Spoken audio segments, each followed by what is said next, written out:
আসন্ন 2026-27 অর্থবছরের বাজেটে মূল্যস্ফীতির চাপ সামাল দিতে সামাজিক সুরক্ষা খাতের বরাদ্দে আসছে বড় ধরনের পরিবর্তন।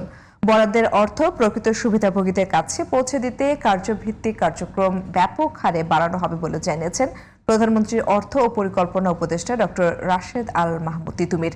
তবে অর্থনীতিবিদরা বলছেন, জনতুষ্টির প্রকল্প বাস্তবায়ন করতে গিয়ে যেন জরুরি সামাজিক উন্নয়ন কার্যক্রম বাধাগ্রস্ত না হয়। সাজেদ হোসেনের রিপোর্টে বিস্তারিত।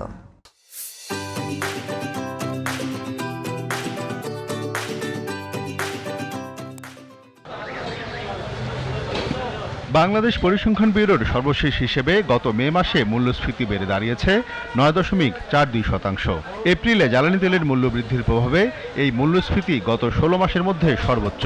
এরই মধ্যে চলতি জুন মাসে বিদ্যুতের দাম বৃদ্ধি মূল্যস্ফীতিকে আরও উস্কে দেবে তা অনেকটাই নিশ্চিত।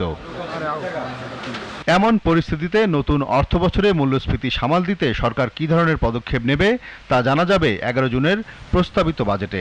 এতে মূল্যস্ফীতির লাগাম 7.5% আটকে রাখার লক্ষ্যমাত্রা থাকছে বলে জানা গেছে। জ্বালানি ও বিদ্যুতের দাম বৃদ্ধিতে জনদুর্ভোগের কথা বিবেচনায় নিয়ে আসন্ন বাজেটে সামাজিক সুরক্ষা খাতের বরাদ্দে বড় ধরনের পরিবর্তন আসছে বলে জানিয়েছেন প্রধানমন্ত্রীর অর্থ ও পরিকল্পনা উপদেষ্টা। ফ্যামিলি কার্ড, কৃষক কার্ড সহ বিভিন্ন ধরনের কার্ডের মাধ্যমে সঠিক ব্যক্তির কাছে বিজ্ঞানভিত্তিক উপায়ে পৌঁছে দেওয়া হবে বরাদ্দের অর্থ। একটা সর্বজনীন সামাজিক নিরাপত্তার একটা বড় রকমের যুগান্তকারী মাইল ফলক হিসেবে আবির্ভূত হয় এবং একই সাথে অতীতের পতিত সরকারের ত্রুটিগুলোর থেকে মুক্ত করা যায়। সেই জন্যে বিজ্ঞান ভিত্তিক পদ্ধতি নেওয়া হয়েছে, অর্থাৎ এখানে পভার্টি মিনস টেস্ট করা হয়েছে, স্কোরিং করা হয়েছে, তার ভিত্তিতে যে পাইলট কার্যক্রম চলছে সেটা চলবে এবং এই কার্যক্রমকে অনেক বড় হারে বৃদ্ধি করা হবে আগামী বাজেটে। সামাজিক নিরাপত্তা খাতের বরাদ্দকে সর্বজনীন করতে প্রান্তিক মানুষের জীবনচক্রের প্রতিটি ধাপে ভাতা চালুর পরিকল্পনা সরকারের রয়েছে বলে জানান ডক্টর তিতুমির। আমরা করছি পূর্ণ জীবন চক্রভিত্তিক, অর্থাৎ হচ্ছে যে প্রসূতি মায়ের থেকে শুরু করে শিশু, কিশোর, যুবক, বয়স্ক মানুষ যেমন একদিকে আছে, তেমনি প্রতিবন্ধী মানুষের ব্যবস্থা আছে, বিধবা নারীর ব্যবস্থা থাকবে এবং অন্যান্য অবহেলিত মানুষের জন্য ব্যবস্থা থাকবে। অর্থাৎ পূর্ণ জীবনচক্র ভিত্তিক হবে এবং সামাজিক সর্বজনীন সামাজিক নিরাপত্তা কর্মসূচি হবে।